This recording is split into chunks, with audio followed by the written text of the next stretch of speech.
In this video, I will show you the 3 small diet changes that made a huge impact on my physique and that helped me get six-pack abs. Here's what I'm talking about.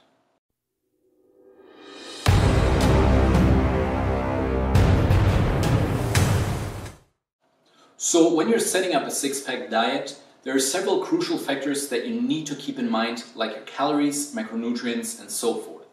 I talk about all of these in my other videos, but in this one I want to talk about small diet adjustments that I never really thought about until I noticed the effect they had on my physique and especially on my abs. The first one is hydration, which seems super trivial but definitely isn't. Obviously, when you exercise, your body needs more water, but there's also another reason why a high water intake is important. As you diet, your cortisol level will increase, which leads to more water retention under your skin. Basically, your body holds onto all the water it can get and stores more of it than normal. This makes you look puffier and overall less ripped. This is pretty much the worst case scenario when you're trying to get a six-pack. So to get rid of this problem, you want to make sure to drink plenty of water. Your urine should always be light yellow. If it's dark yellow, you're not drinking enough and you want to increase your water intake. A good starting point is to get around 2.7 liters or 3/4 of a gallon for women and 3.7 liters or a gallon for men per day. This should be your baseline to shoot for every day. Now, if you're like me and exercise regularly, then of course you need to add to that baseline and compensate for the additional water loss during your workouts. A good recommendation is to add 1 liter per hour of exercise to make up for the additional sweating. The right balance of sodium and potassium also plays a major role in your water retention. Sodium can be found in table salt and potassium can be found in many vegetables and fruits like bananas. So if you feel your body retains too much water, play around a bit with these foods and see if you notice a difference. The second diet adjustment that helped me a lot was to simply watch my essential fatty acids.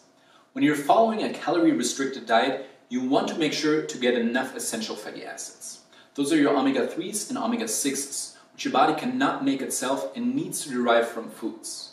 This is especially important if you're following a high-carb, low-fat diet. Your omega-3s and 6 are vital for health and hormone production.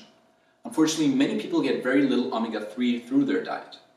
Because this can have a pretty drastic impact on your hormone levels, I always try to get around 3 grams of fish oil every day. If you're a vegan, plant-based alternatives include flaxseed oil and walnuts. Getting enough essential fatty acids will ensure a healthy hormone balance and good testosterone levels. I really felt the difference after a few days and noticed improved energy levels, libido, and just overall drive. Obviously, this helped me with my workouts and also made the overall experience of dieting a lot more pleasant. The last diet change is actually more of a mindset change than anything else. Basically, what I would do before is look at my diet on a day-to-day basis. So I would track calories, macronutrients, and food intake every day.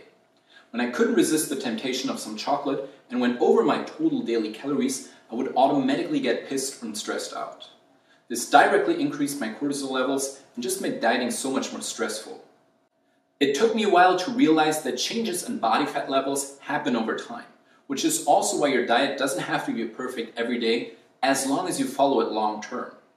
What helped me was to think of my calorie balance as a bank account. Every day that I was dieting correctly and in a calorie deficit, I was paying money into my bank account.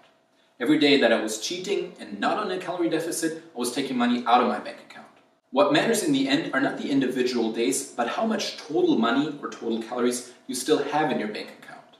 Nowadays, I look at my diet over the course of a week and not on a day-to-day basis. If the total of the weekdays still adds up to a calorie deficit, I don't have anything to worry about, even if there was a big cheat day in the middle. This change in mindset helped me be a lot more relaxed about my meal plan, and it also allowed me to adopt a more flexible approach to dieting in general.